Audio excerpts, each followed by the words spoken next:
Well, for her thoughts on the situation, we're now joined by Arlene Dickinson, well known to Canadians for her time on the CBC's Dragon Den. She is also managing partner with District Venture Capital and also sits on the Prime Minister's Council on Canada-U.S. Relations. Arlene, Ms. Dickinson, good to see you again. Thank you for joining us. Always good to see you as well. Thanks for having me on. Listen, I have to begin with the timing of all this, because here you have Donald Trump once again threatening Canada's steel and aluminum industries. And this comes just 1 week after he said Canada would be getting a 30-day reprieve from any tariff from the United States. I'm wondering what you hope Canadians take out of the timing of this move and the very fact that it comes so closely after a guarantee that it wouldn't happen. Well, I think if we know nothing else, we know that he likes to create uncertainty and chaos and have people on their back heel or back foot. And so, it's not surprising. It's disappointing. It's very disappointing, but it's not surprising. Not surprising. So how do we respond to this? Because, you sit on the Prime Minister's Advisory Council. I'm wondering what is being said around the table as to how to meet this moment of a Donald Trump that is so unpredictable for the Canadian economy. Well, we don't have details yet of exactly what is coming down. So until we have those, I think a response is going to be coming when that happens. But I think it's the same playbook. We have to make sure that we are staying true to what we want and need and what we deserve as a country. And we have to stop the rhetoric that, we are weak without them, that we don't exist without them, that we have no country without them. These things are just detrimental to, and in fact, falsehoods. I mean, I know that they need our resources a lot. So I think it's probably just as much an equally beneficial relationship, more than not. Okay, that being the case, though, what does this country have to do to Trump-proof itself? Because I don't have to tell you, any threat that comes from the U.S. president does create a chill for Canadian business and a country that's already been struggling with productivity. Right. Well, I've spoken quite a bit about this. I mean, listen, I believe we need to green light the permits and get the financing and the capital in place to build the pipelines. We have to make sure that the interprovincial trade barriers are removed so that we can immediately help Canadians with money in their pockets in terms of the cost that those create for Canadians. We need to buy Canadian, when that includes perhaps incentives for businesses who are procuring from Canadian organizations, and also for the government to procure from Canadian organizations, remove red tape, get projects underway faster, and then diversify our trade. There are other countries in the world that want our resources just as much, and so we have to diversify our trade, and we have to do all of these things consecutively, or concurrently, I'm sorry. And so when we do them concurrently, we create the mechanisms by which we can defend ourselves more effectively. Mm-hmm. Let me break that up a little bit. And I want to actually first begin with private investment, because, as I said, long before this tariffs, Canada has been struggling with low productivity. You noted in an article that when we look at, for example, employment growth in this country, it's come primarily from the public sector, not the private sector. And without a doubt, in this moment, this country is going to need private investment. So how do you jumpstart that, given the uncertainty that Donald Trump is creating with these types of tariff threats?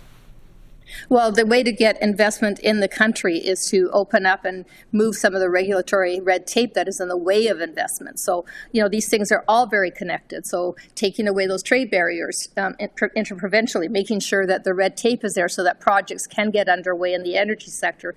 These things all create investment opportunities. But if you're mired in bureaucracy or political issues, and what you don't get is any movement from the investment community. So there will be opportunity in Canada, and I think any good entrepreneur is going to see the opportunity, but they need hurdles taken out of their way in order for them to invest. Mm-hmm. You talk about other countries wanting what Canada offers. How would you list out the products, the services that this country can offer other countries that they actually want that we can take advantage of right now? Well, I mean, listen, we have, first of all, I want to speak because I invest in the food and health space. Our food products and our food and beverage products are something that the world loves and needs and wants.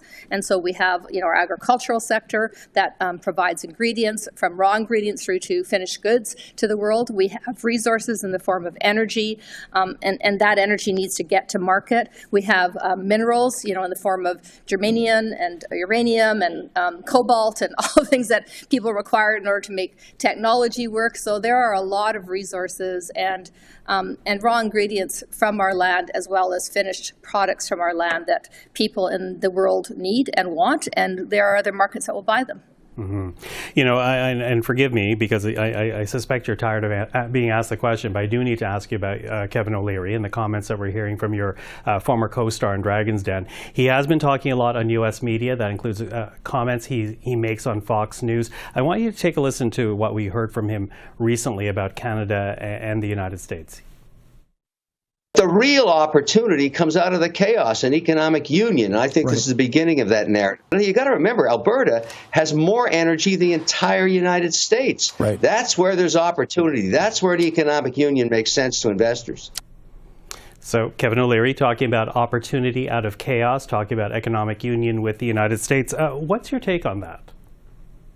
Opportunity for who is the first thing I think about, because, you know, there's a lot of self-serving interest going on there with Kevin. But listen, I don't pay a lot of attention to what Kevin says because of that. I mean, he is definitely driven by his own interests. He's definitely trying to do what's right for America, not for Canada.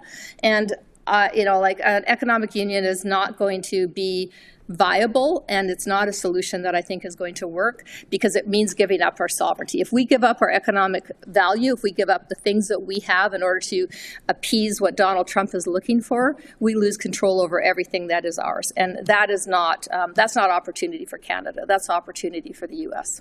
You know, before we're done, Arlene, I do want to get your thoughts on one thing, because in announcing that there would be steel and aluminum tariffs last night, Donald Trump once again repeated the falsehood that the United States subsidizes Canada to the tune of $200 billion a year.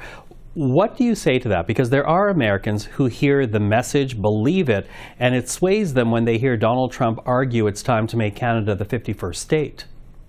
Yeah, listen, it's not true. We all know it's not true. But unfortunately, as you're saying, a lot of Americans don't hear the truth. So we have to make sure that we're communicating much more than we are. I think we have to be much more vocal than we are. That's what I'm trying to do, certainly with all of my posts and all of my comments and all of the media I'm doing, is to try to make sure that the truth gets out there. They are not subsidizing us. They need us. In order for him to make America great again, or whatever the phrase is that he's using today, the golden age, whatever he's saying today, which is all about creating economic value for the U.S., he needs Canada. And so, you know, like I just think we have to continue to stay strong and continue to realize what we have and the value of what we have. We may be smaller, but we are very mighty in terms of what we offer. And that's what we have to negotiate from, a position of power. Arlene Dickinson, always appreciate the time. Thank you for that. Thank you very much.